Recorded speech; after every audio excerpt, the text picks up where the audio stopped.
Now I'm ready to mic it.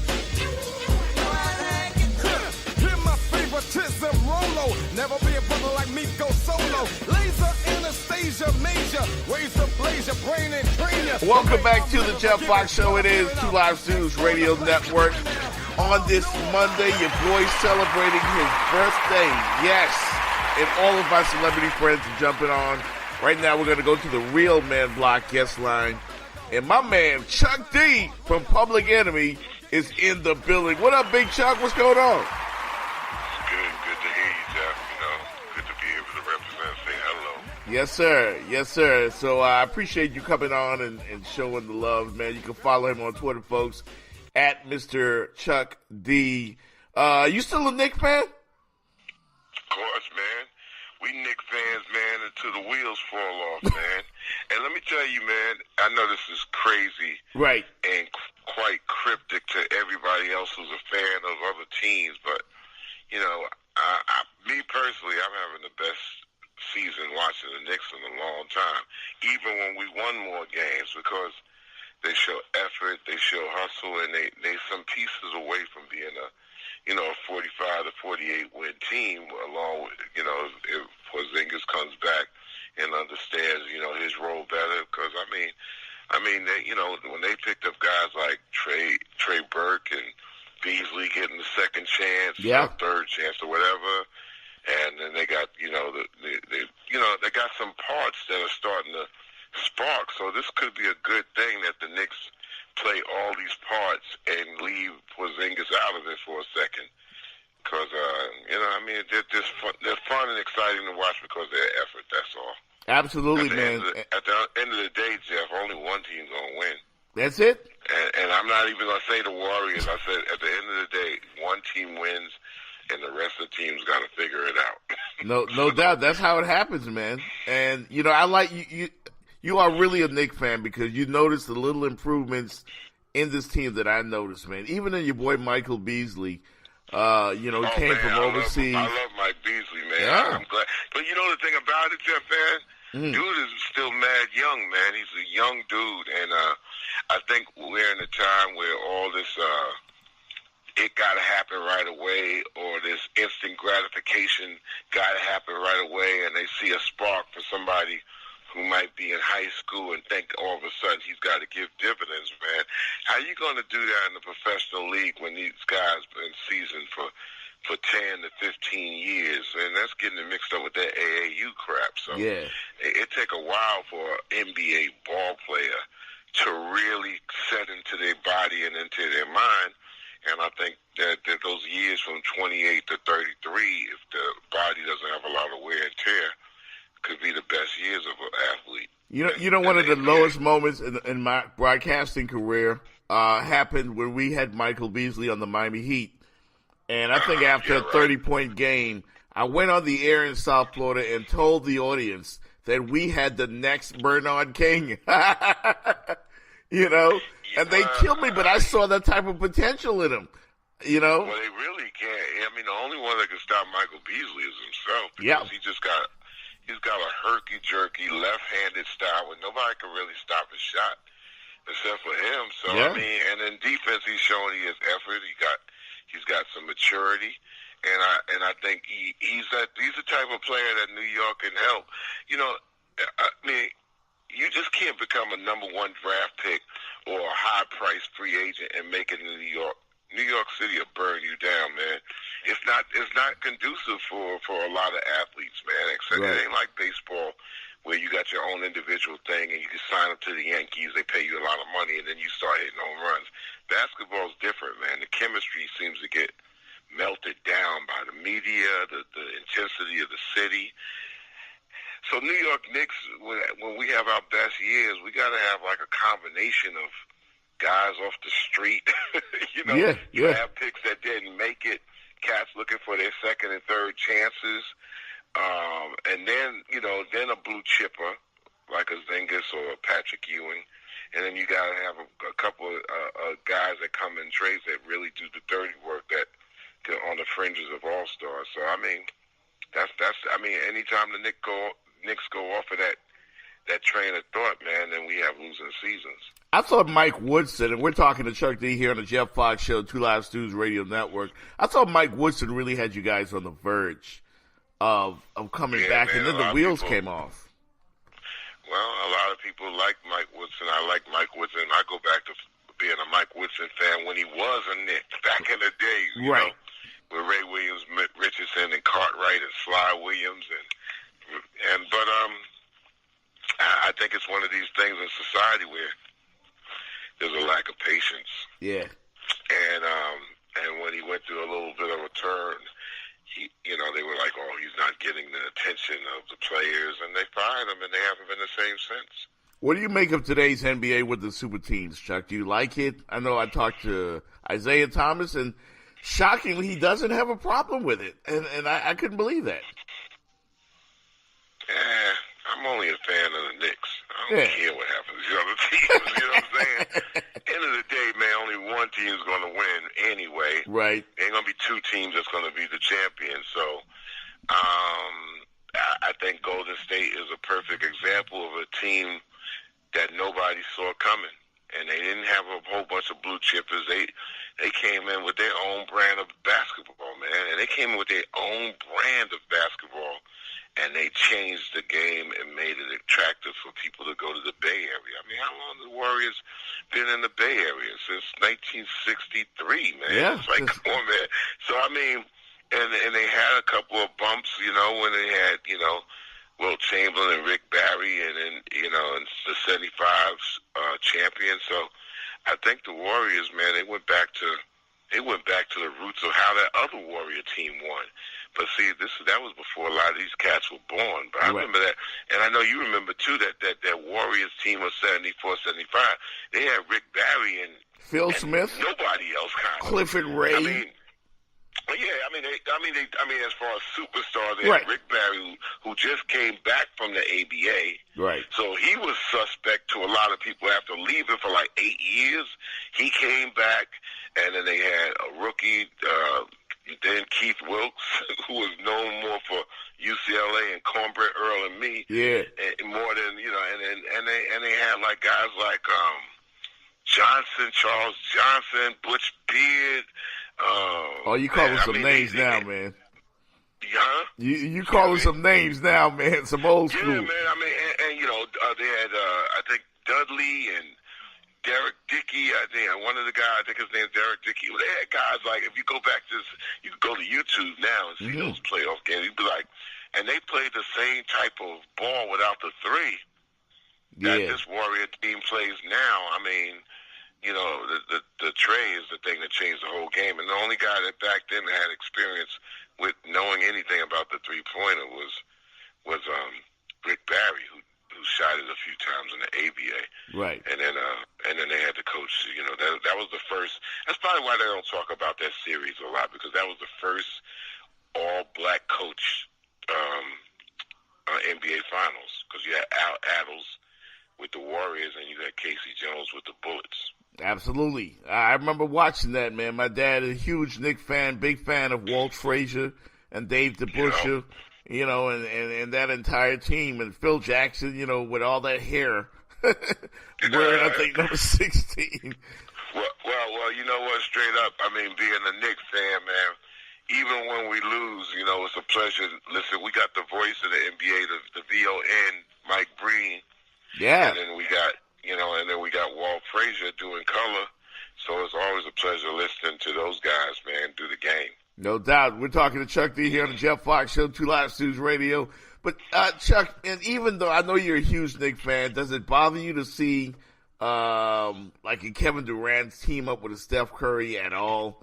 And I thought it took away from Durant, and now we're getting used to it. LeBron's an impending free agent. There's even talk about LeBron going out west. I mean, come on.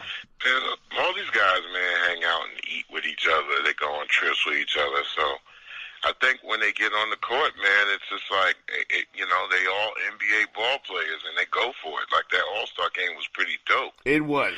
And it was like, all right, now I'm on this team in this game, so I'm going to come out to get you. So it was funny seeing Kevin Durant playing with Westbrook, but still, playing against the other team, with Steph and Draymond and Clay, and still he was going at them like he wasn't their teammate. So it was kind of like, I think it's the same thing. So right. I don't think everybody should automatically just put a crown on the Warriors just because they got all the top players. I mean, the NBA got it's wide open out west. 40 dope players. Look, if you took a player like Kyle Lowry and you put him on the Warriors, he wouldn't get no run. No.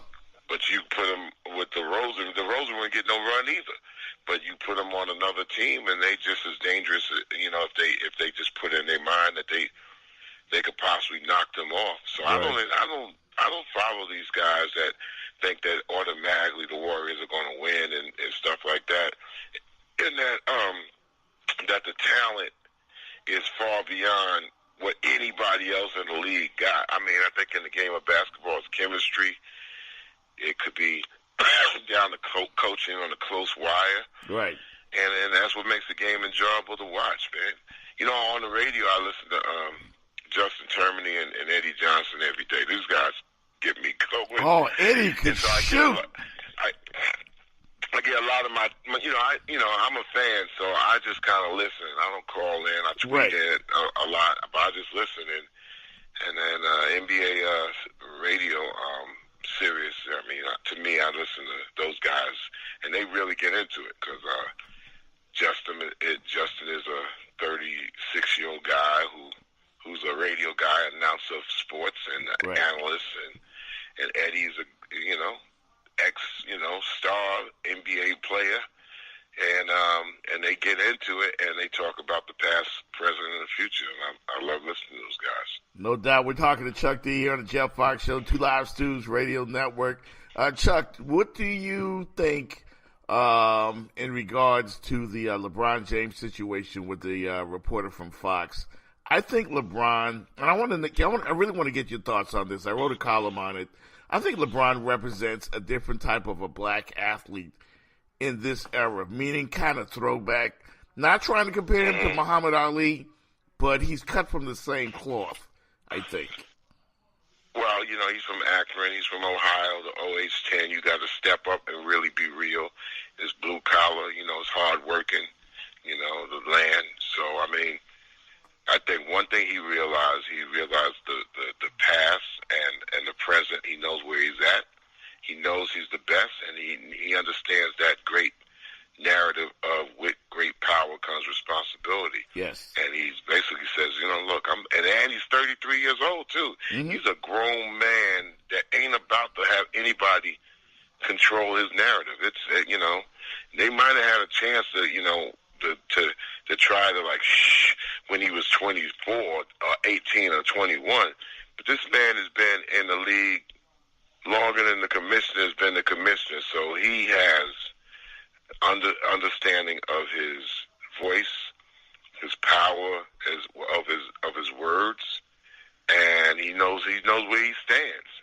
And absolutely. And he's earned that. He's earned that as a man, as a person. He's earned that as a man. I mean, he's beyond a ball player. So a lot of times it's easy for people to tag that on Muhammad Ali, who was also shaped by the times as well, because the movements came from the people. And then the people and the movements, especially of black folks striving for civil rights and beyond, they made the athletes and the entertainers accountable to the movement. Correct. So the athletes and the entertainers didn't make the movement. The movement was already moving. And the athletes and entertainers just followed that stream. And I think, excuse me? In an era we have like a guy like Colin Kaepernick and the sacrifices he's made, I think LeBron is, they're all like from the same cloth, like I said, but LeBron is a little more powerful being he is who he is. And he recognized that early on when he hired his own guys to surround himself with, and didn't take the traditional road and get the the big name agents like Michael Jordan's agent or one of those type of cats. Right. He got his own guys. I appreciate stuff like that. Right place, right time, right person who recognizes who he is. Mm-hmm. And only is getting more wise, as you should do when you get older, because you realize with great power comes responsibility, and it's not about you and what you tuck away just for your fam. It's you know that your tentacles are spread, in a lot of places, so you just can't just all of a sudden just flip out and just think it's for Delph. No doubt. You just had a conversation with one of the greatest, man, Dr. J, Julius Erving, who just had a birthday not that long ago. What was that conversation like with the doc, man? Where is he right now?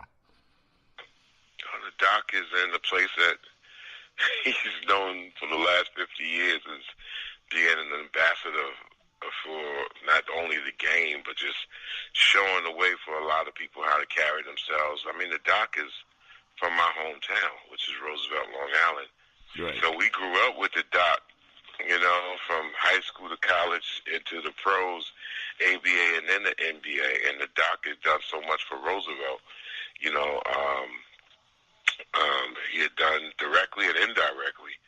He left a mark on all of us, man. I mean, it's like... I remember him coming to Rucker Park.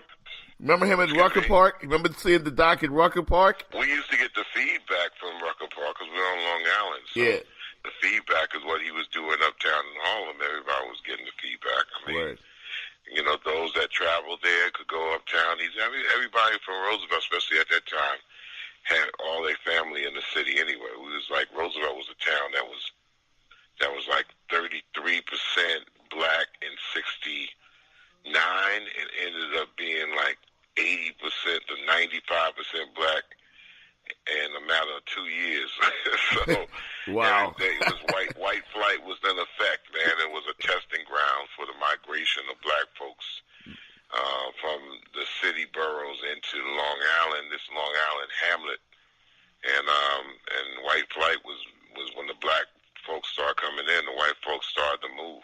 Right. Chuck, what are you listening to these days as far as hip-hop? Like, I'm sure, what are you listening to? I have rapstation.com, so rapstation.com is having a relaunch in another 2 weeks, and I have a show called And You Don't Stop, and you go to @_ and you don't stop on Twitter, and we bust out at least 20 new records a week, so I've been running my show for 9 years, and it's on 16 Pacifica radio stations in the country, and also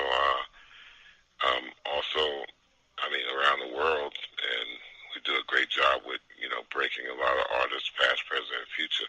Yeah. So what am I listening to?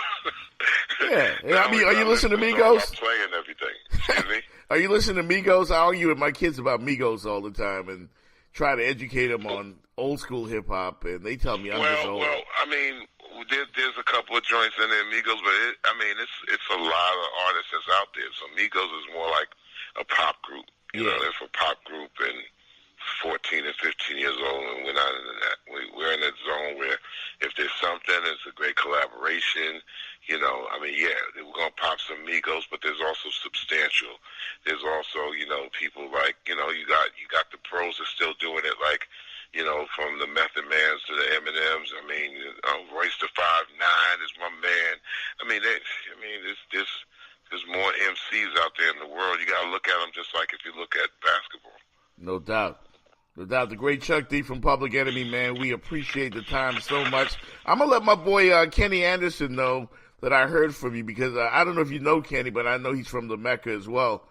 And Left Rack City, him and Kenny Smith, and I'm a big fan of Kenny Anderson ever since he was playing ball at Malloy. Yeah. I haven't come across Kenny a lot, but when I see him, it's all love, and it's like, hey, we dap each other. And yeah, he's down here in South Florida, man. He's down here in Miami, and we're doing a radio show together pretty soon. So I let him know. That's great, man. Yeah. That's great. He's one of the most incredible basketball minds of all time. And I always used to think that when Kenny Anderson, when he came into the NBA, right. I always thought that, if he would have went to the Celtics first, because he did end up playing for the Celtics later on. But yeah, he did. He was, to me, he'd have been like, he's like Kyrie Irving went to the Celtics at the right place. He was the right guy at the right time. Kenny Anderson. It was like, damn, you know. I mean, of course, as a Knick, you wish you got a guy like Kenny Anderson, but Kenny Anderson with Boston, man, from the jump, I think he would have even realized, yeah, that was the system. Right. No doubt, man. But anyway, hey, yeah, to say, I'm just a fan, man. Yeah, and keep being one, man, because that's why I like talking to you. You keep it real. And I know well, you know, I'm a fan, and a lot of times, you know, like, you know, when it comes on the shows like yours or whatever, mm-hmm. I try to give as much as I can as being a fan, and then when the pros speak, I just get out of the way, man. It's like if somebody comes and tries to tell me about the stage and they're on the baseball field, right? And you can say, yeah, I hear you, but I'm not, and I ain't going to disrespect them. I mean, because the stage is there for everybody, right? But I've been on 6,000 of them. No doubt. Hey, how's the baby doing, man? I meant to ask you that because I know you love being a father, man. And the last time we talked, she was a little younger. Yeah, they grow up. And yeah. They grow older, and everything is all good. You know, it's just like one thing I have a problem is this new math. And I talked to a teacher the other day, mm-hmm. and I was like, "Yo, for real? 15 minus 9 is always going to equal 6. What's this other stuff you doing with this?" And they tell you that the state has new curriculum changes that now they actually use logic, rationale, and deductive reasoning in the math to thread it into being like a spark plug to learn other things to trigger back through the math. Wow. I mean, I'm like, okay, yeah, all right, but dude, it's like smoke coming out my ears here, man. You know, you get a crate of eggs here, you get a crate of eggs there. Say how many you got left. You know what I'm saying? Yeah, no doubt. But the curriculum has changed twice over, and when you make something difficult to me, right, and you get outside the analytics, then you're making people kind of like lean into trusting computers for some basics a little bit too much. So it's about navigating, you know, as many using as many opportunities to get people like off of machines as much as possible, because the next 20 years, man, machines are damn near going to go to the bathroom for people. Absolutely. Follow him on Twitter at Mr. Chuck D. Chuck D, legendary from Public Enemy, man, and of course a great friend of the Jeff Fox Show here on the Two Live Studios Radio Network. Chuck, man, we appreciate it. Can't wait to hook up with you again, my man. And hit us up anytime you're in the 305, all right?